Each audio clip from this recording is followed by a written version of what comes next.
শুরুতেই বলে নেওয়া ভালো, সঙ্গীর আচরণের হঠাৎ পরিবর্তন আসা মানেই কিন্তু পরকীয়া নয়, তবে নির্দিষ্ট প্যাটার্ন বা লক্ষণ দেখলে সচেতন হওয়াটাও জরুরি। আপনার পার্টনার যখন আপনার সাধের সংসারটা ভেঙে দেয়, যখন তার নিজের বানানো home, economy and family break করে, তখন তার কিছু বিহেভিয়ারাল প্যাটার্ন পরিবর্তন হয়, যেটা জানলে আপনি শুরুতেই ঠেকাতে পারবেন আপনার পার্টনারের পরকীয়ার প্রবণতা বা বাইরে চলে যাওয়া।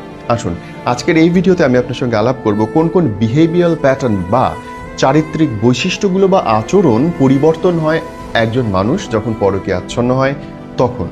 মনোবিজ্ঞানীদের মতে পরকীয়া বা বিবাহ বহির্ভূত সম্পর্কের ক্ষেত্রে সাধারণত যেই লক্ষণগুলো প্রকাশ পায়, নাম্বার 1, ডিজিটাল গোপনীয়তা। এটি বর্তমানে সবচেয়ে বড় লক্ষণ। যদি দেখেন সঙ্গী হঠাৎ করে ফোনের নতুন পাসওয়ার্ড বা ফিঙ্গারপ্রিন্ট লক করেছে, আপনার সামনে ফোন ব্যবহার করতে অস্বস্তি বোধ করছে, স্ক্রিন উল্টো করে রাখছে, বাথরুমে বা বারান্দায় গিয়ে দীর্ঘক্ষণ নিচু স্বরে কথা বলছে, গভীর রাত পর্যন্ত চ্যাটিং করছে এবং আপনি কাছে গেলেই ফোন সরিয়ে ফেলছে, তাহলে ধরে নেবেন কোথাও না কোথাও সমস্যা আছে। নাম্বার 2, আচরণের আকস্মিক পরিবর্তন সঙ্গীর মেজাজ বা ব্যবহারের বড় ধরনের পরিবর্তন আনতে পারে।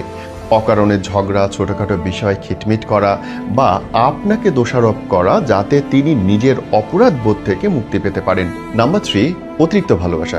হঠাৎ করে নিজের অপরাধ বোধ লুকোতে দামি উপহার আনা বা অস্বাভাবিক রোমান্টিক আচরণ করাও কিন্তু লক্ষণ হতে পারে।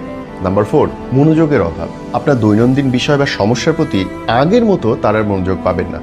নেক্সট, জীবনযাত্রায় হঠাৎ দেখবেন পরিবর্তন এসে গেছে, বদলে গেছে তার সাজগোজ। হঠাৎ করে নিজের লুক, পোশাকের প্রতি অতিমাত্রায় সচেতন হয়ে ওঠে।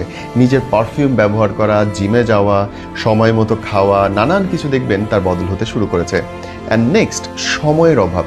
অফিসে কাজের চাপ বেড়ে যাওয়ার অজুহাত দেবে, বন্ধুবান্ধবদের সঙ্গে বাইরের সময় কাটানোর অজুহাত দেবে, এবং যেটা অস্বাভাবিক পর্যায়ের, স্বাভাবিক কিন্তু মনে হবে না আপনার।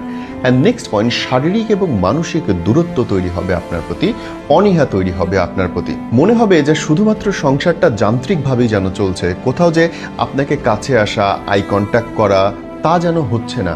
যেরকমটা সংসার আপনি চেয়েছিলেন, এই সংসার যেন কিছুতেই তেমনটা না। কিছু কিছু রেড ফ্ল্যাগ আপনাকে মাথায় রাখতে হবে। Next, bank statement. দেখবেন হঠাৎ করে তার ফোনে টেক্সট আসবে, বিভিন্ন জায়গায় অপ্রয়োজনীয় জিনিস কিনছে, অপ্রয়োজনীয় খেলনা কিংবা পারফিউম, যেটা হয়তো ছেলে বা মেয়ে যে পার্টনারের কথা আপনি বলেন তার সঙ্গে যায় না। অপোজিট জেন্ডারের জন্যে কেনা তার উপহারগুলোও কিন্তু এক ধরনের গন্ধ আপনাকে দেবে যে আপনার পার্টনার আদতে অন্য কারোর সঙ্গে মেলামেশা করছে কিনা। নেক্সট, তথ্যের অসঙ্গতি। উনি কোথায় ছিলেন, কার সাথে ছিলেন, এই প্রশ্নের উত্তরে দেখবেন ঠিক মিলছে না। এমন কোনো মানুষের কথা